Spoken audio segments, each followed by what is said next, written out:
No, we cannot see you. Do you know how to activate the?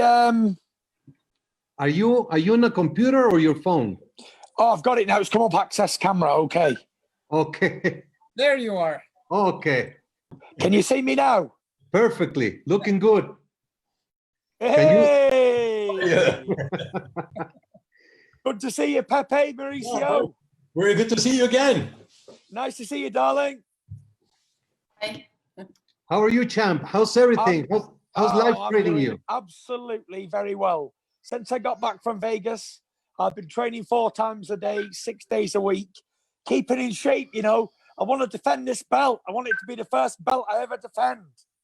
Absolutely. First, I want to congratulate you for the activity that you have performed during this difficult time for humanity. What you and your wife have done has inspired thousands of people around the world.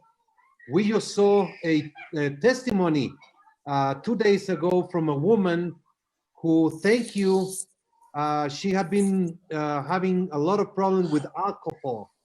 And through your exercises, she's been away and she's been 30 days clean. What can you tell us about what you do every day? Every day, me and my wife, we do a live workout on Instagram for all the people who are stuck at home and maybe can't go outside. And it's a positive movement, you know. We've been doing it now. Hello? Yeah. We lost you. Now you're back. Ah, there we are. WBC. Okay. Yes, so we do this movement, and it's a workout for people at home who can't go out and can't do much, and it gives them something to get up for in the morning, and it also helps me, and it helps others as well. So it's absolutely, it's fantastic for us. Me and my wife, we really love it. It's brought us closer as a couple, and it's also helped a lot of people around the world. How has your wife influenced Tyson Fury, the man, the person, Tyson Fury? You know, my wife has been a rock for me over the years. It's no secret when I had all my problems, mental health, alcoholism, she was there for me, stood by me. She was a rock for me throughout. And she's always been there. We've been together from being kids, 15 years old and 16 years old. And we're still together all this time later. 32 this year and she's 31. So it's been you get less for murder, that's for sure. So she's your sweetheart from school, from the young age. Yes. Look at that. Can you see the pictures that we're showing? Yes, I can see the picture. That was when we were only young, about 18 years old there. Wow.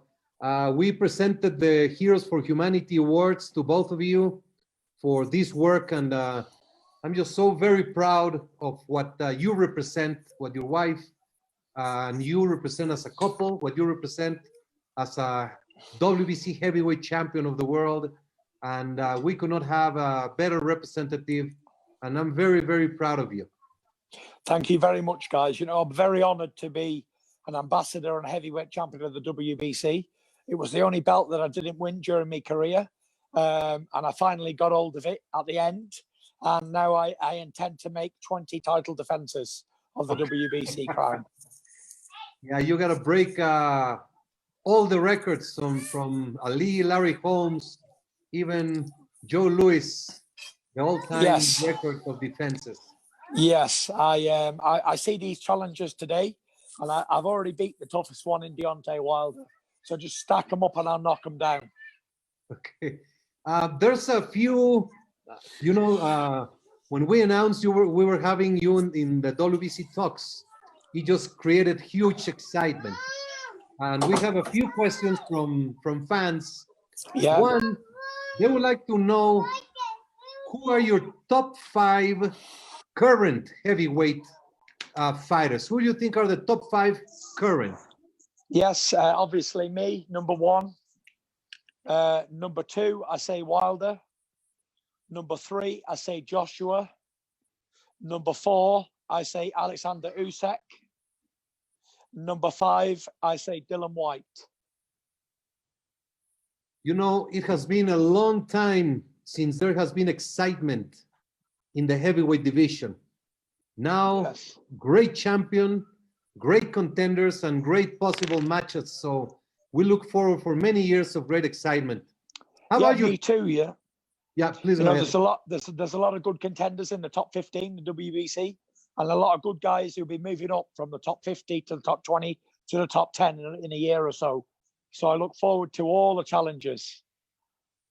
How about your top 5 all-time heavyweights?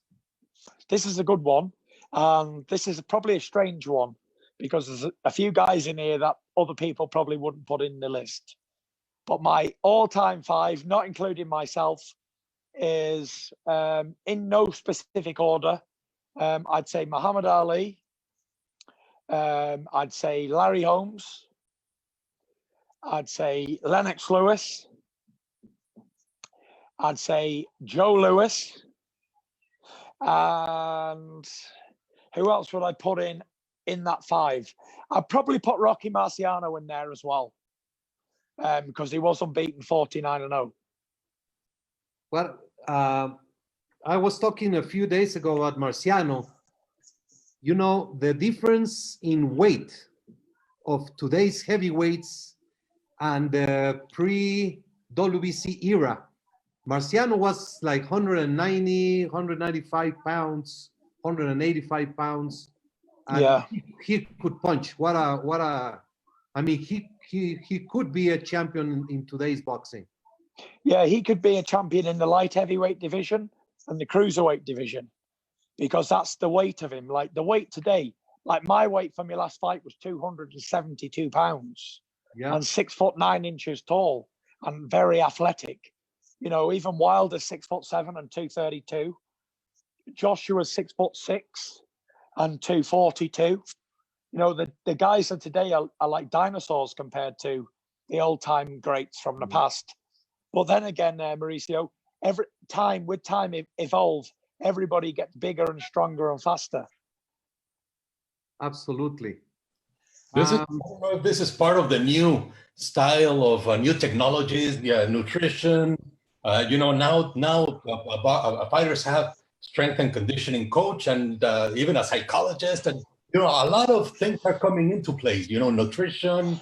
So Yes, it's different, not a different sport, but a different era.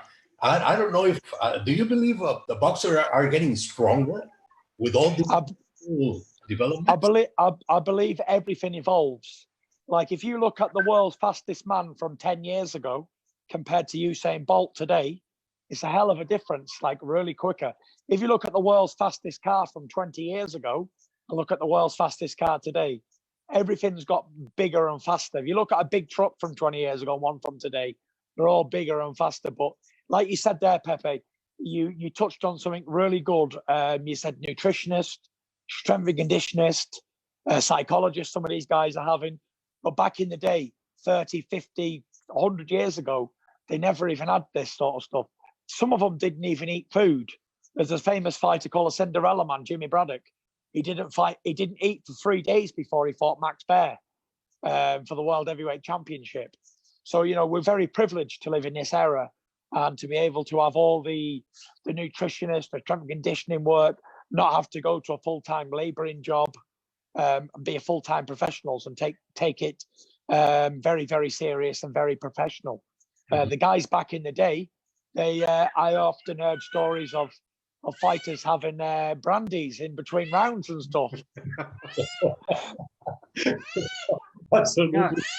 We have quite stories about some fighters after making the weight. You know, the weight in those days was the day of the fight. They would make the weight and they would go and have brandy and rum to get warm up for the fight. I'll tell you guys something, that you probably don't know. When I was boxing Deontay Wilder in Los Angeles in 2018, it was the night before the fight.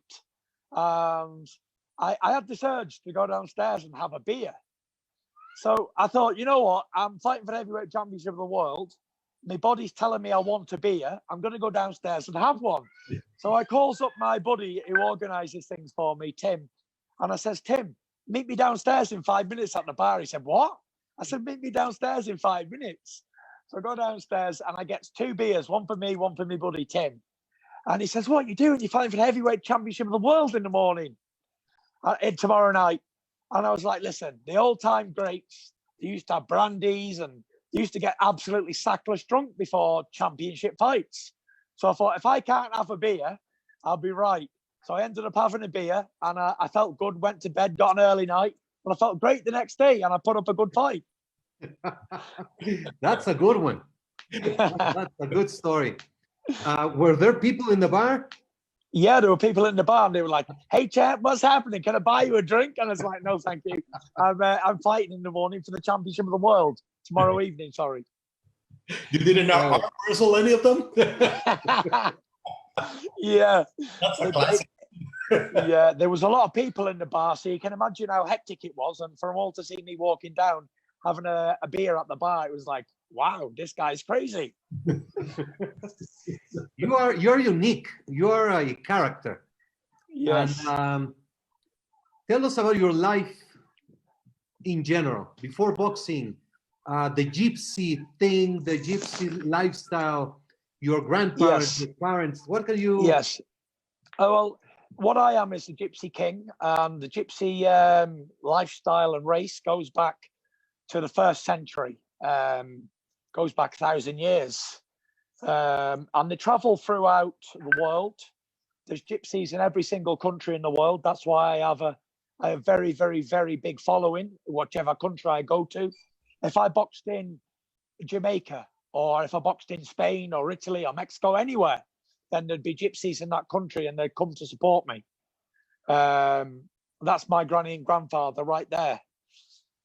There are nomadic people. The gypsies, there are nomadic people. They like to travel around. They used to travel around in horse-drawn carts and wagons, like you used to see on the old cowboy and Indian pictures, films, sort of similar to like that.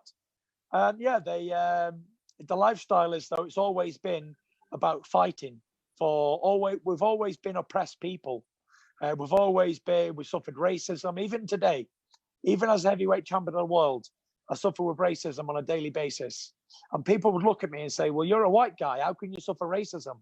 Well, the racism towards gypsies it seems to be the only acceptable form of racism throughout the world. And nobody does anything. So, yeah, we keep ourselves to ourselves. We're hardworking people, God-fearing people, but we love to fight. You know, I suppose we're similar to Mexican people. God-fearing, honorable, love to fight. And we've been fighting all our lives. Even from a little boy, I was brought up around boxing, fighting. My dad was a fighter, uncles, grandparents, everybody boxed or fought.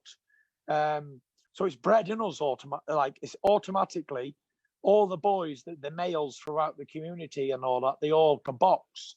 And a lot of them have won national championships in many different countries, even in America, in England, everywhere. So we grow up around boxing. You know, in England, the national sport is soccer. But with the gypsies, we grew up fighting.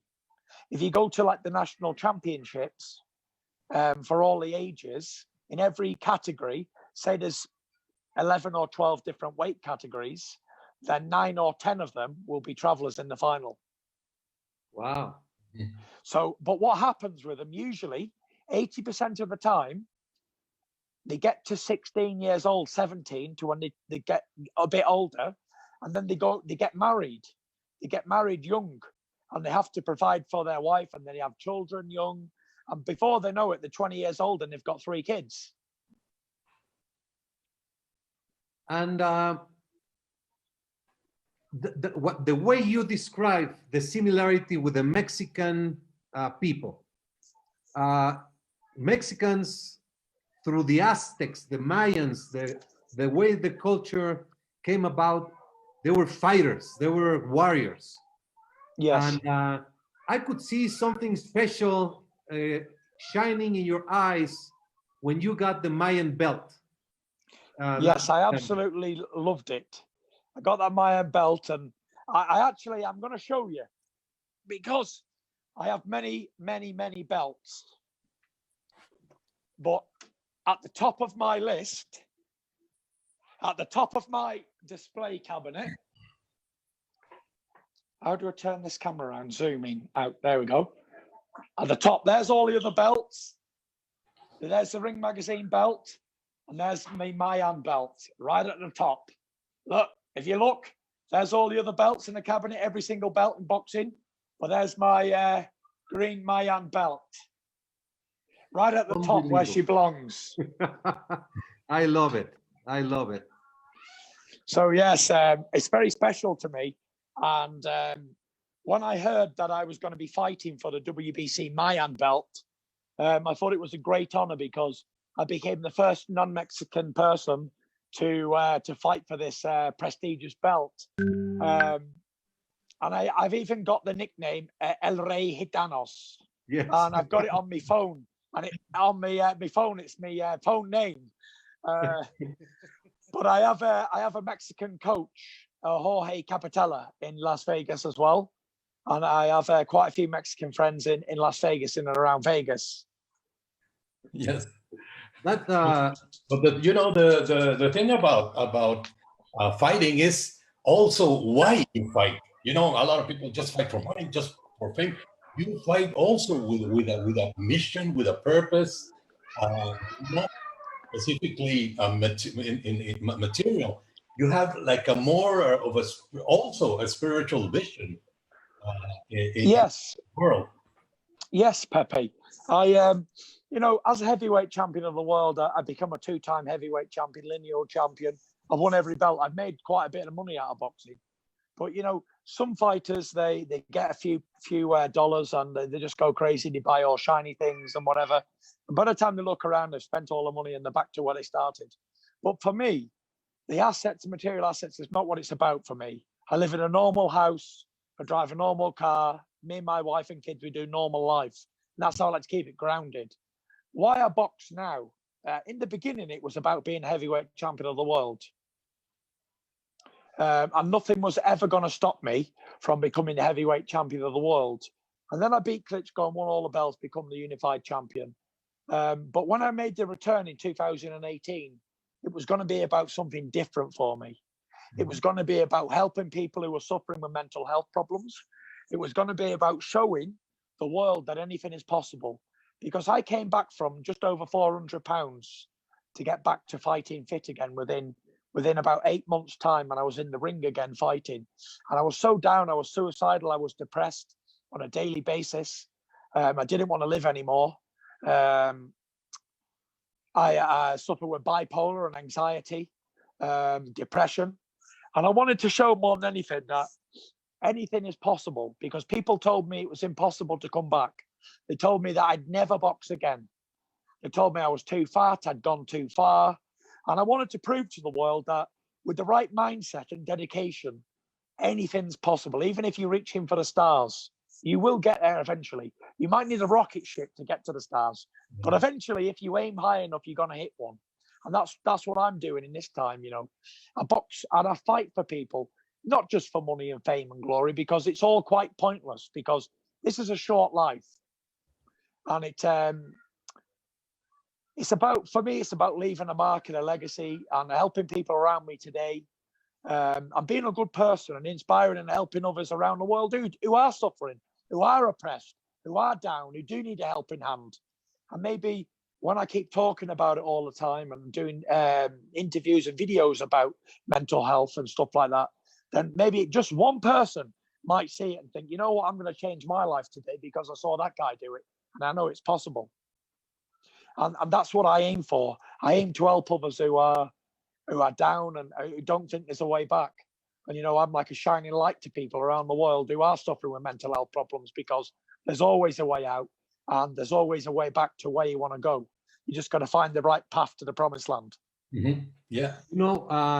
Indirectly, without knowing it, you have saved Jorge Capetillo, for example.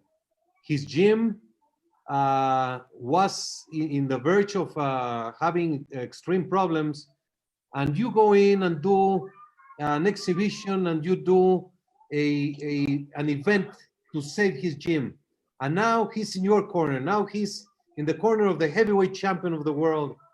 So you are always looking on ways to do to touch people and change their lives directly and indirectly. You must feel very, very profoundly proud of yourself. You know what? I love to help other people. I'm a God-fearing man, and I like to do good things to others. I'd rather do good things to people than do bad things to them. You know, there's a lot of badness goes on in this world, and I don't need to add to it. You know, we've all had our problems, and God knows I've had many problems myself, and I probably will continue to have problems. But the thing is, it's about doing good things and trying to help other people as best as we can. You know, and even in these big fights, big world championship fights, I'm helping people because they're getting entertained in these big fights. They're tuning in to watch them. People from all hours in the morning.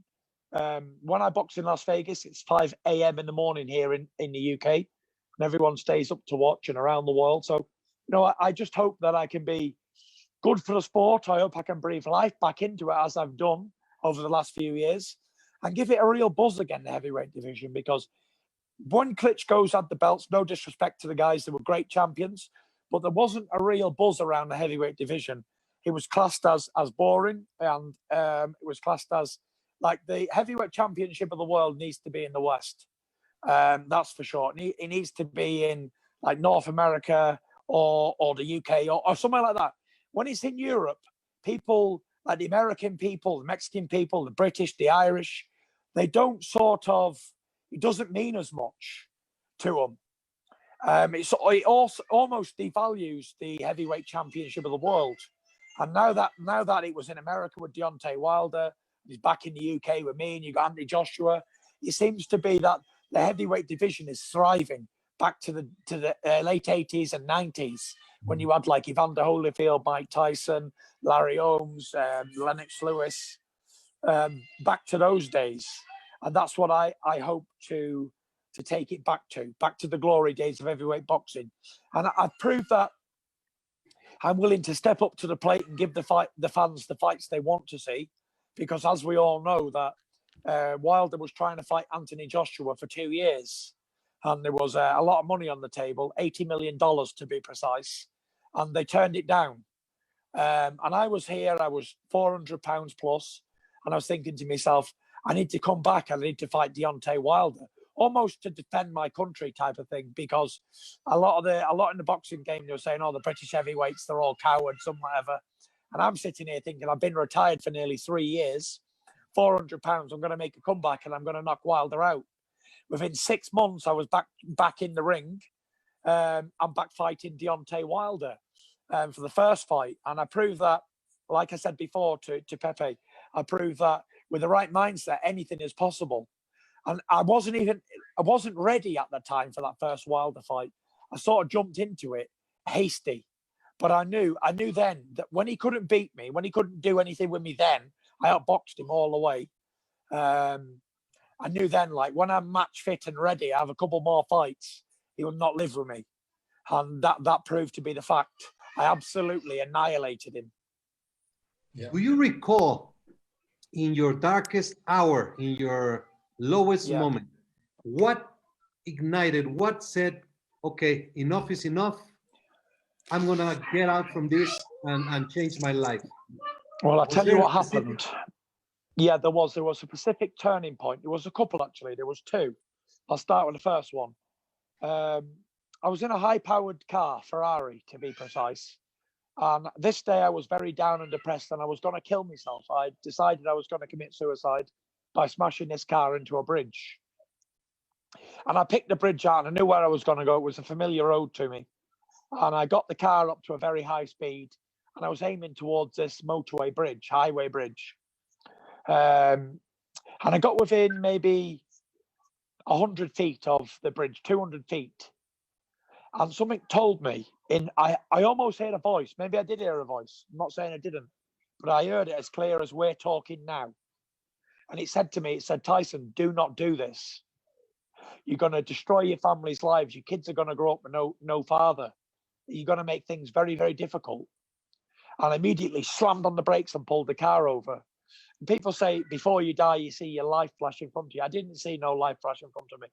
All I could think about was leaving the kids with no father and having to grow grow up without me.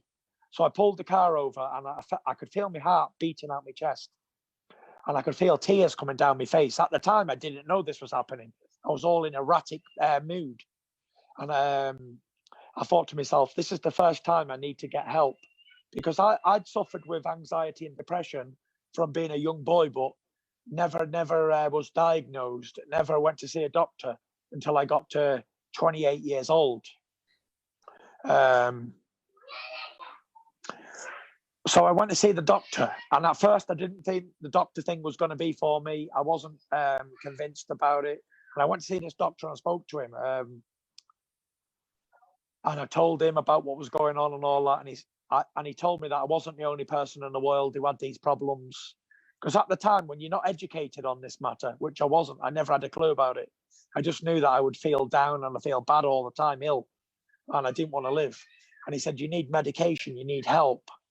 And I was like, I don't want any medication, because my grandfather, he had medication and he never got off it. He was on it his whole life. He was addicted to medication. These antidepressant drugs or whatever they were. So I didn't want to take the medication. I was adamant that I could do it through training and a healthy lifestyle. And he said, I'm telling you, you're going to struggle without medication. I was like, no, I'm going to come and see you and speak to you once or twice a week. And I'm going to do this through healthy eating and diet. And I believe it was 2017, Halloween night. I went out, was dressed up as a skeleton, a glow-in-the-dark skeleton suit. And I was in a bar, and I was feeling very down, and it was a moment of madness, and I was having a beer, and I thought to myself, for 1 second, I looked around me and I could see all young people at the beginning of their lives. And I thought to myself, what are you doing here? Go home right now. And I put the beer down and I left immediately. And I come home around about 8 p.m. And Paris would usually expect me not to come home at all, or come home at 5 in the morning at that time. So she said, who's that? I said, it's me. I'm going upstairs. And I went upstairs, I took the suit off, and I got down on my knees. I was in my underpants. And I got down on my knees at 28 stone in weight, 400 pounds. I was heart attack material. And I was crying out to God to help me, because I knew I couldn't do it on my own. I knew that it wasn't possible anymore. Unless I wanted to get addicted to these drugs, these antidepressant drugs and more medication, I knew I couldn't do it on my own. So I remember reading George Foreman's autobiography. And I remember that there's a part in his book where he talks about he had a nephew who was very ill, and he got on his knees and he begged God to help him. And he was down there for a while. And I thought, he worked for George, it's going to work for me. So I got on my knees and I was crying out to God on my knees. And it felt like I was down there for an hour, but maybe I was down there for like 20 minutes or something. And I poured my heart out. Everything I wanted to say, everything I had on my chest, I let it all out in the room. I was in a dark room on my own. If ever someone had seen me, they think this guy's crazy, put him in an institute. And I got up off the floor. Even though I was 400 pounds, I felt like a welterweight. I felt like I had the weight of the world on my shoulders when I went down. But when I got back up, I was elevated. I was back. And I said to Paris, I called out to my wife and I said, Paris, she said, what? I said, tomorrow morning, I'll start the regain mission. I'm becoming heavyweight champion of the world again. But she'd been used to me saying this. I was the boy who cried wolf. Every time I got drunk and had a couple of beers, I'd be shadowboxing in the living room saying, I'm going to be the heavyweight champion of the world again. So she never took it serious. But this one night, I'd not had anything to drink. I was sober as a judge. And I meant it with conviction. And she believed me. And the next day, I started the regain mission to become heavyweight champion of the world again. And I phoned up a trainer and I said, I'm ready to train now. And I phoned up Frank Warren. I said, I'm ready to make a comeback, Frank. He goes, yeah. He said, we'll power a comeback. Return of the Mac. And then that day I got my sweatsuit on and I intended to jog 1 mile, just one. And I didn't get half a mile without stopping. And I stopped and I walked. And as I was walking, I was looking on Instagram at some videos. And I saw a video that Deontay Wilder had done. and he said that he could knock out Mike Tyson in 1 round in his heyday. And I thought, this is disrespectful, because Mike Tyson's 50-odd years old, and Deontay Wilder's a young champion in his era. And I thought, you know what? For that one comment, I'm going to come back and I'm going to knock you out. And he also said some stuff about me as well. He said, oh, he's fat and he'll never make a comeback. He's too far gone. So I owe Deontay Wilder for actually bringing me back and giving me more inspiration to return, as well as God. And I never stopped. And from this day to that day, I've never stopped training. I've trained every single day since the 1st of November, 2017. 1st of November, after Halloween, of course. Yes. Do you believe in omens and premonitions and things like that? It depends what you mean and what type of omens and premonitions. Let me tell you why. Go on. Before the fight, in a press conference, I don't know if you remember that you were in the middle of the stage, Yeah. yelling, and everybody was around, and blah blah blah blah blah. All of a sudden, a pigeon came flying very close Through. Yes. and then it went to the stands over there on your side. So for me, taking skills, taking favoritisms, taking everything out of the question, the dove went to your side. For me, that was an omen. That was a premonition that you were going to win the fight. You know, in my crazy world, that's how it worked. That's how I said, okay, that's it. He's going to win. You know, the world works in mysterious ways, and I wouldn't say that I don't believe in things like that, because I do. You know, us gypsies, we believe in stuff like that. We believe that animals can bring warning signs and stuff, especially birds. Yeah. It's quite fitting that you say the dove, because like we believe that birds carry messages of warning. For sure. And I've had a few birds tell me a few different things. It sounds crazy, but we believe that if a bird flies in a building where you are, then it's a sign that either something bad's going to happen or something good's going to happen to the individual it happens to. And like you say, it flew right past me. I literally moved out the way of it. It got that close to me. And since then, for a long time, you know, wild birds have been flying right next to me and sitting down on the floor. I kid you not. Kid you not. Like, I've even got a picture that I'll send to your phone number in a minute. And I'm going to show you. I was sat on my balcony outside, and a little tiny bird, a wild bird, it flew within 3 feet away from me. And they never come that close. Mm-hmm. And I'm having big birds, crows and pigeons and everything fly right near me. So maybe there's something in it. I do not know. It's just a blessing, you know. You know, you can't break your head trying to figure out what the meaning is. Just enjoy something special happening in that moment. You know, I mean, for many people, it would have a message, but this for me, it didn't before the fight. So it was very, very. I don't know, very strange. My brothers don't understand the way I think and things I see, and I'm always looking at clouds and animals and things like that. So very interesting. Very interesting. Where does the name Tyson comes? Well, the name Tyson comes from the great fighter Mike Tyson. When I was born in 1988, August 1988, Mike Tyson had just won a big fight and he was in his heyday. And my dad said, I'm going to call him Tyson, because I came into the world 8 weeks premature, and I died 3 times as a newborn baby.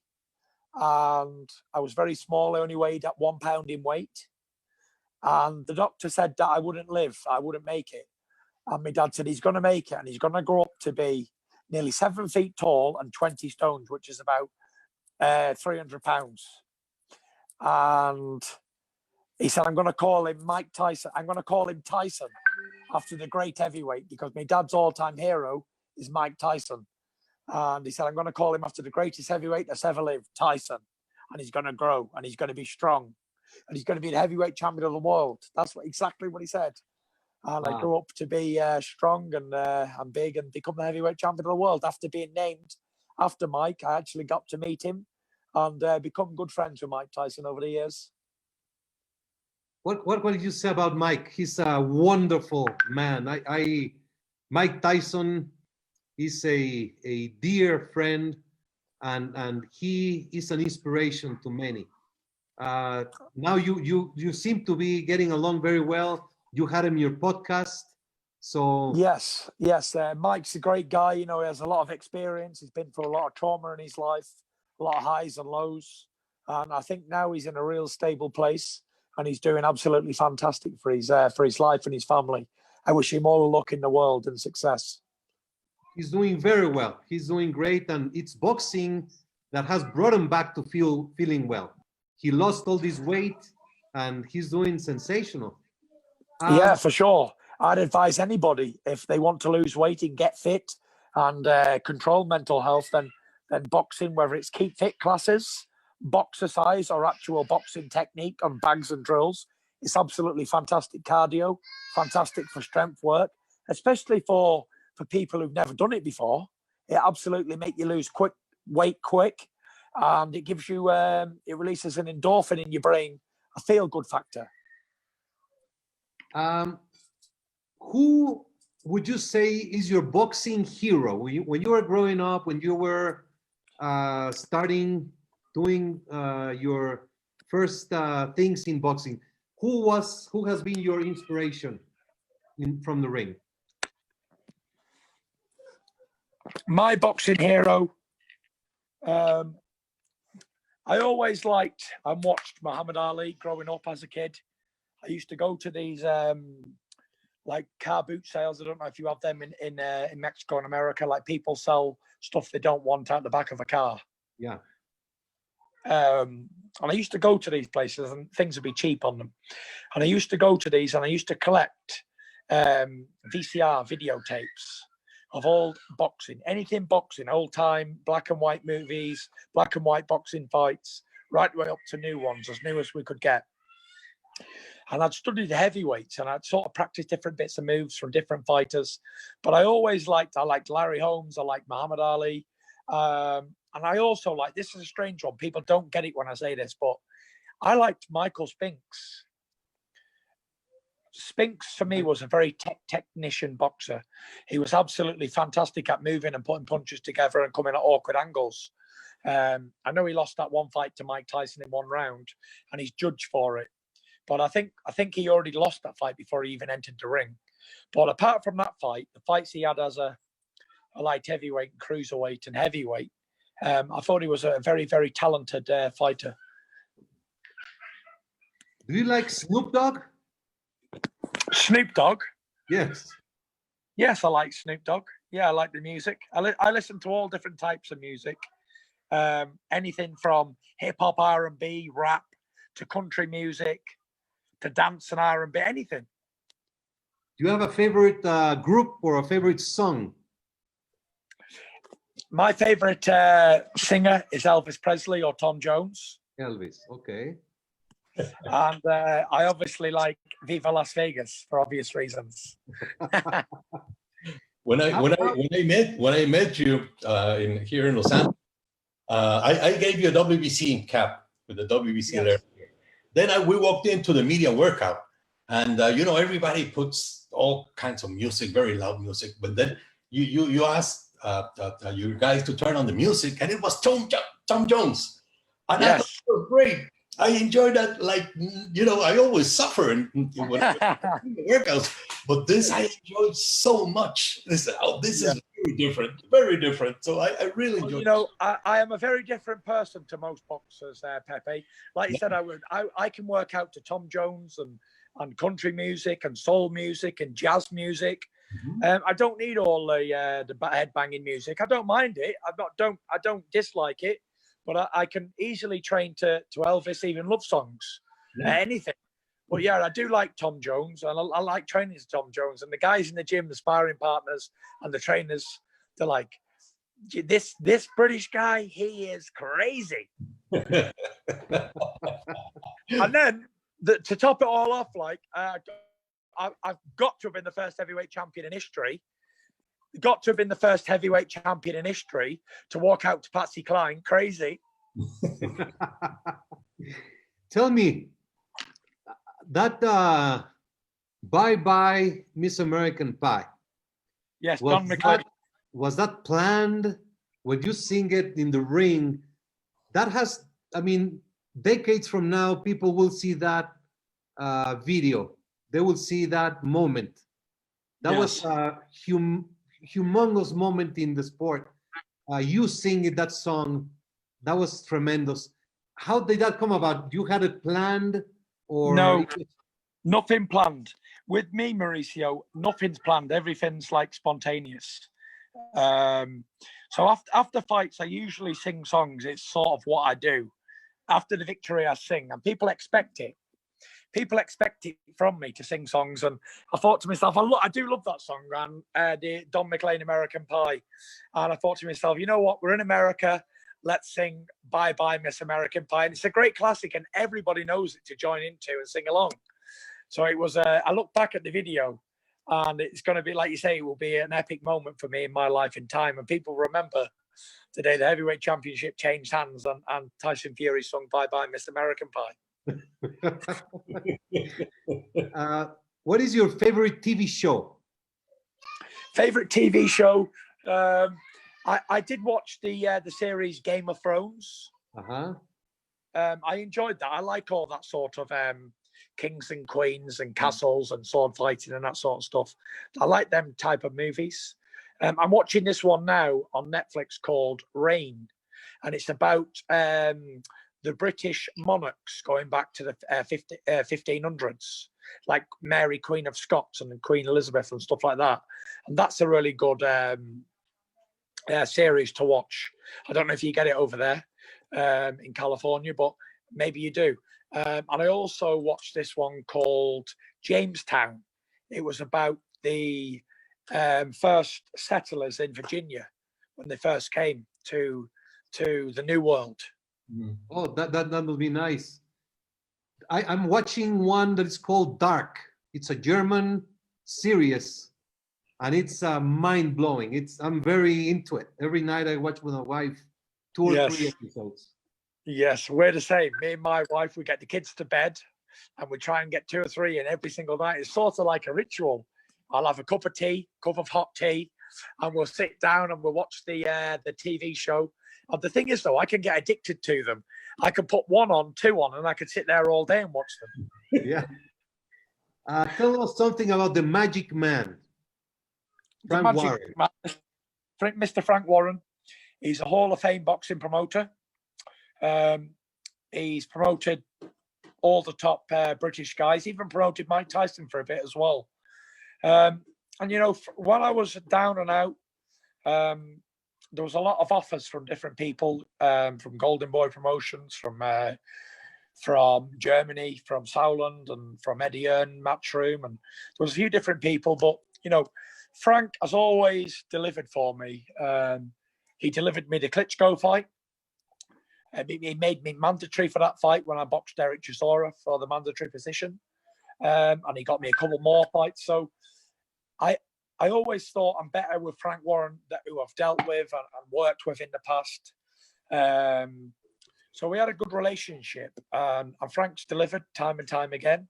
And he brought, this time on the comeback, he brought a new player to boxing, especially British boxing. And the name is BT Sports. Now, BT in the UK, British Telecom, they had all the telephone lines, internet lines, everything in the UK for like 50 years, 60 years. So they're very big players, and they thought they would bring out a new sports channel called BT Sport. And Frank Warren introduced me to the head guy at BT Sport, and we sat down and I told him what I was going to do. And Frank and BT Sport backed me. And they made it possible, right up until the Wilder fight, the first one. That was all made possible by BT and Frank. And then after that, I was at home minding my own business. I get a call from Top Rank and ESPN, We spoke to Frank, and we all agreed it would be a good move for me to move my fight base to America and be exclusive to fighting in America now. And I came to America I'd boxed there before against Steve Cunningham in New York at Madison Square Garden in 2013. But my first fight it was in Las Vegas, 2000, and it could have been June 19 against Tom Schwartz. And I brought entertainment factor as well as action to Las Vegas for the first time in a long time from a heavyweight division. And it created quite a buzz. And I think ESPN were really happy. So he got me a few fights, and working with Bob Arum, by the way, has been an absolute dream. Bob, as everything he's ever said, he delivered. Top Rank and Bob, they've been absolutely exceptional. And all the guys at ESPN as well, everything that we said and talked about, these guys delivered. So I'm very, very happy. And from my behalf, everything that I said, I've delivered too. So we work as a great team, all the guys and everyone in the office, everyone does a fantastic job.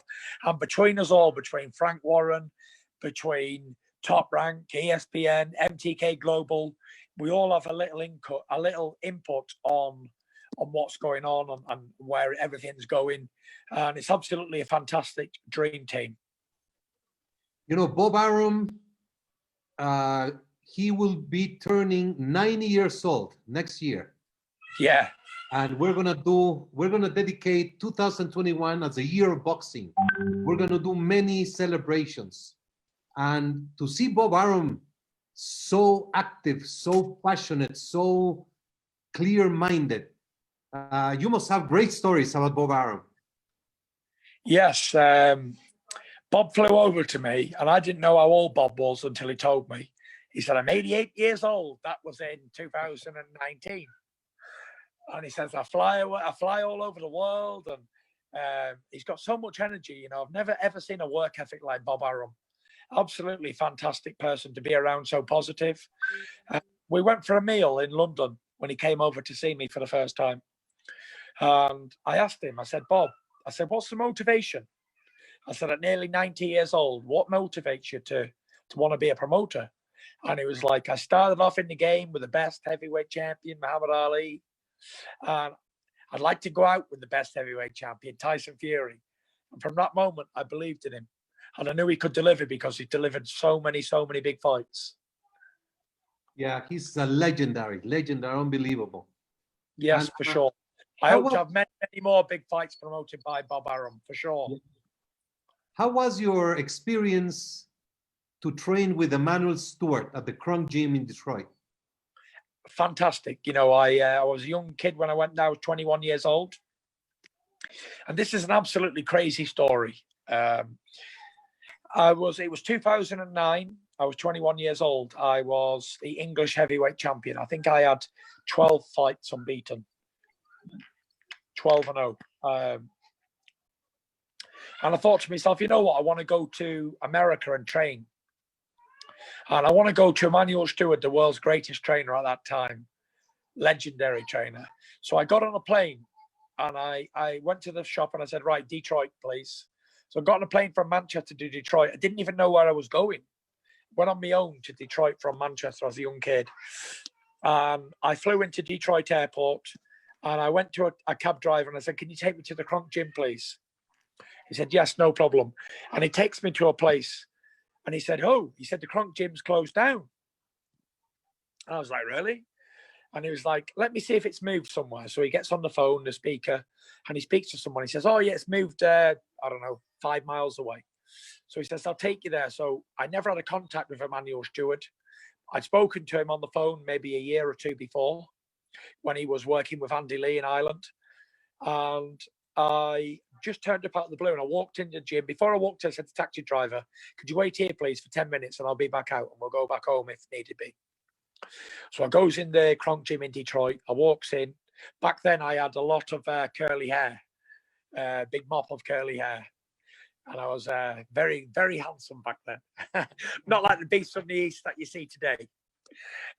So I walks in the gym and I says, is Emmanuel Stewart here, please? And they goes, Sugar Hill said to me, "Who are you?"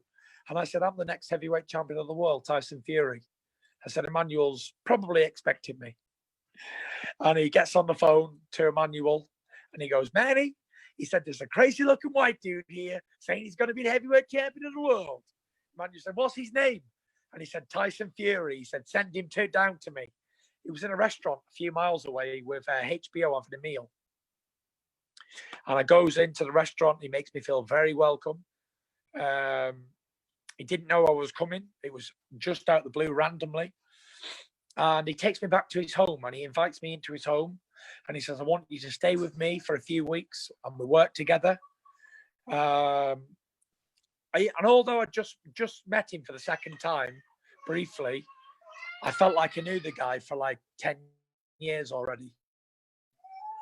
And he invited me into his home. I slept in the next bedroom to ease. He bought me a giant bed, a 7-foot bed to sleep in.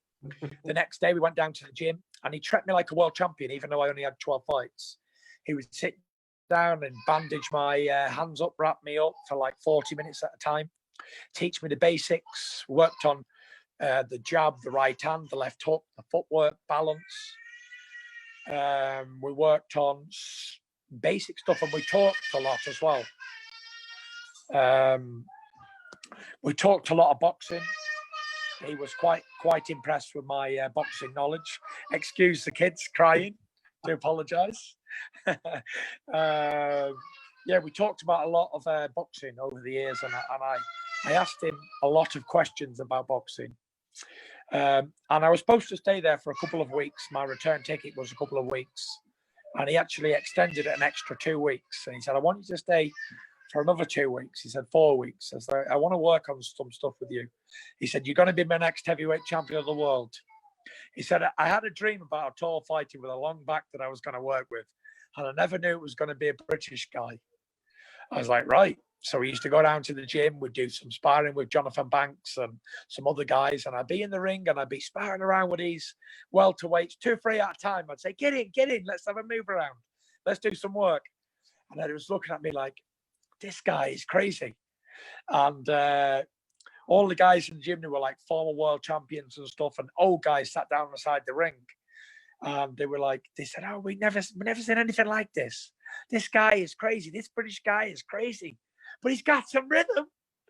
And it was like what you see on one of those American movies, like Coming to America or something, where all the guys from the barber shop talking and like bantering. It was absolutely amazing. It was an amazing experience for a young person to see like a proper working professional world championship gym.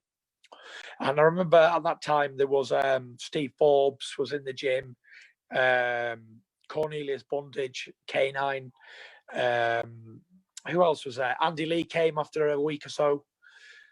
Dimitri Salita was in the gym. There was quite a few world champions and things in the gym at that time. And it was one of the best experiences I've had in a long time. Even to this day, I remember it forever. Emmanuel treated me like I was one of his own family. He'd often would go out like and speak to different people. He'd introduce me to people, boxing people. There was a referee at that time called Frank Garza.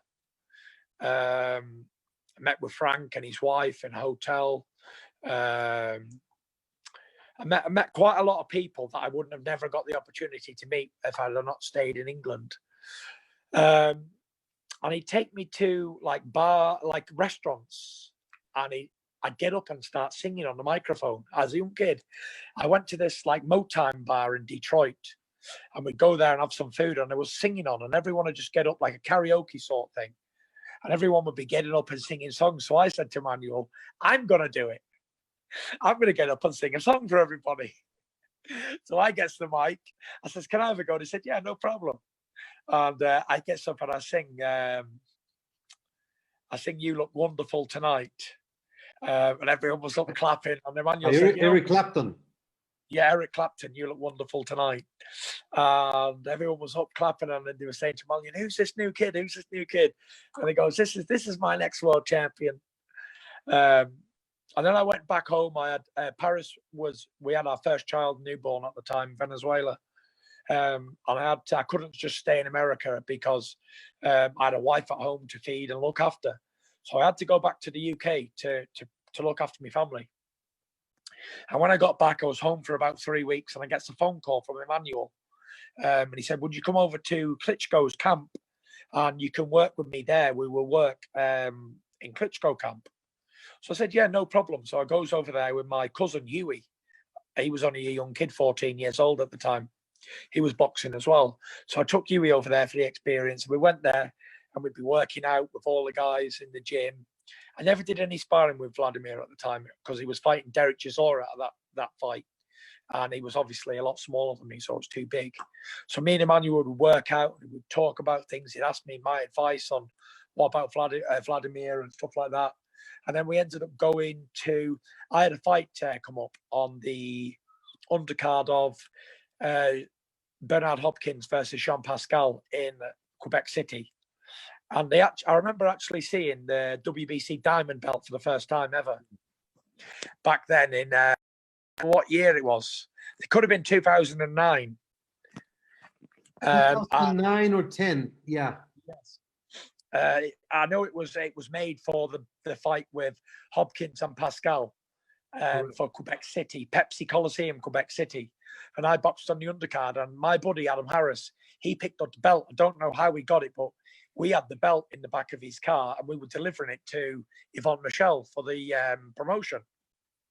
And I was looking at this belt and I was thinking, I've got to get one of these green belts someday. I've got to get one of these belts. And it was an amazing belt. And Emmanuel was in my corner for that fight. He flew in from Austria and he flew into Quebec City on the day of the fight. And he came into the changing room. He had a Hawaiian shirt on, a pair of linen trousers. He didn't bring no gear with him at all. And he's like, where's my fighter? Where's my fighter? I was like, I'm here, Emmanuel. And he said, who's got the mitts? Who's got the mitts? Who's got the bandages? Who's got the wraps? Who's got the scissors? Oh, it was absolutely hilarious. And we went out there and he was in the corner. And him being in the corner, it was also almost like a confidence booster. And the information that he gave me was so crystal clear and short to follow, easy to follow. And we, after that fight, Emmanuel wanted me to go to Detroit and train with him and follow him around, like with his commitments with HBO and Klitschko, and fly to Germany and all over the world. And at that time, I couldn't do it. I wasn't in a position to travel up and down the world with Emmanuel and be away from my wife and kids at that time. So I couldn't. I said, listen, I can't do this. I have to go back home. I'm fighting in the UK. I have to get fights over there, so that's where I have to base. I said, I understand. I'm only a prospect coming up. I had 13 fights then. I said, I know you can't put your full time into me. I said, but hopefully in the future we'll get to work together again, and I will become heavyweight champion one day. And he said, I'd love that. And that was the last time I saw Emmanuel Stewart after that, and he passed away, God rest his soul, maybe a year later. But it was very fitting that I ended up back with the Kronk Gym, back with the nephew, Javen Sugar Hill. And everyone said, oh, no, this is a bad idea. And we don't know how good this guy is. But I worked with Sugar Hill when I was in Austria. He would take me on the pad work and talk to me about bits of things when Emmanuel was busy with Vladimir. And also in the Kronk Gym in Detroit. So I knew the training that he did was going to work for me. For long range punching, I'm putting power into the shots with every punch. And that's why I selected Sugar Hill. And it was very fitting that I became heavyweight champion under the Kronk Gym, like we always said, me and Emmanuel. That's a great tribute. There's a couple of questions. Diego Martinez, he would like to know, are you aware of Julio Cesar Chavez? Yes, Mexican legend fighter. Yes, and he fought at the Aztec Stadium in front of 136,000 crazy fans back in 1992. Would you ever like to fight in Mexico? Would you picture yourself fighting in an Aztec Stadium in Mexico? I would love to fight in Mexico. 100 million%. El Rey Gitanos would love to box in Mexico. The biggest stadium possible. You know, has there been a really big fight there since that 1992? I know Canelo fought Chavez Jr., but I don't know how many tickets were sold, and I don't know if it was in Mexico or whatever.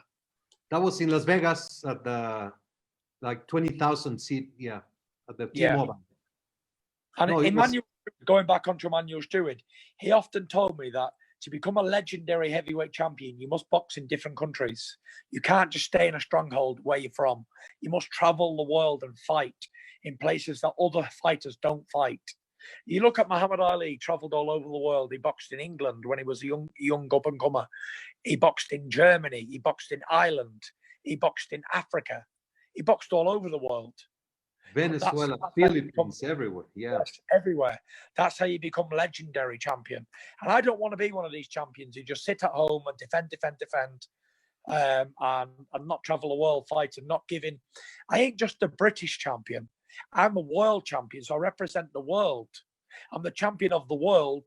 Every different country, I'm their champion because I'm representing world championship boxing, the heavyweight champion of the world.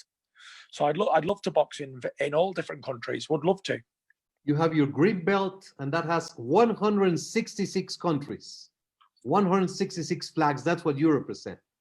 That's what I represent, and I'm honoured, absolutely honoured to represent all of those 166 countries. And how was it? How did you enjoy your ring entrance with the Mexican mariachi and you being the king? Yes, it was absolutely fantastic. I had the mariachi band playing me out. I had a singer. I came in with the Mexican flag. I came in dressed with the Mexican flag on me kit all over me. It was absolutely fantastic. It was an epic night, especially in Las Vegas. I was absolutely thrilled with the way it all went, the reception I got from the Mexican people. I'm honoured to be able to wear the Mexican flag because I didn't take wearing the Mexican flag lightly. You know, I knew I had to put on a warrior performance. And that's what I did. I ended up with 47 stitches across the top of my eye, blood squirting everywhere. And I say it was worthy. It was a worthy battle of a Mexican fighter. That was so dramatic. I mean, the cut was unbelievable. I think the second round. So it took your heart, your Mayan heart to go out and yes. And I boxed 10 rounds with a massive cut like that. It was hectic. And how does there's only Tyson Fury chant? How was that born? There's only one Tyson Fury. Tyson Fury. It's very catching, isn't it? There's only one Tyson Fury. I'm on the phone, Tutty. Go out. I'm doing an interview. That's my 3-year-old son. He's going to be a boxer. He absolutely love boxing. Yes, there's only one Tyson Fury. It's a British chant. Before me, it was there's only one Ricky Hatton. You remember when Ricky Hatton came over to Las Vegas with 20,000 fans? And then I adopted his song. There's only one Tyson Fury, and the British fans and people from all over the world join in with it. It's very catchy, and when people sing it in a stadium or an arena, it echoes out, it bellows out all over the arena. Okay, so we're gonna wrap this up with a exercise. I'm gonna give you 7 concepts, okay? And you're gonna create the greatest fighter in history. Yeah. So from each concept, you say which fighter applies to that. So who would say punching power? Who would that be? Punching power. Well, Deontay Wilder is the biggest puncher in history of heavyweight boxing, statistically. Chin, I'd say the best chin ever would be Oliver McCall. Nice. Never knocked down, and he let Lennox Lewis tee off on him with big uppercuts and right hands. How about the jab? The best jab of all times, I'd say, has to go to Larry Holmes. Hand speed. Hand speed, Sugar Ray Leonard. Heart. Tyson Fury. Defense. Wilfred Benitez. And overall boxing skills, ring generalship. Ring generalship, probably have to go to Floyd Mayweather. Very good. Champ, it has been very special to have you in the WBC Talks. We created these video conferences when the pandemic began, only to keep the boxing world communicated, entertained, and this has been a great experience. Today is round 57, and we hope this will go and life will resume soon. But in the meantime, I like to just simply say thank you for being who you are, the way you represent humanity, the way you represent boxing and the WBC. We could not have a better human being as the WBC heavyweight champion of the world. Absolutely. Thank you very much, guys. I'm honoured to be a part of it, and I enjoyed my chat with you guys. It's passed on an hour, and I really, really enjoyed it. And I wish you good luck, and you're doing an absolutely fantastic thing, keeping everybody updated on boxing and keeping everybody's spirits high. Thank you, Pepe. Thank you. Very nice to see you again. And as soon as I go to the office, I'm going to get that video clip of the dog flying by. Yeah. Thank you very much, guys. God bless you all. God bless. Have a great weekend. The best of your family. Bye-bye. Bye. Bye.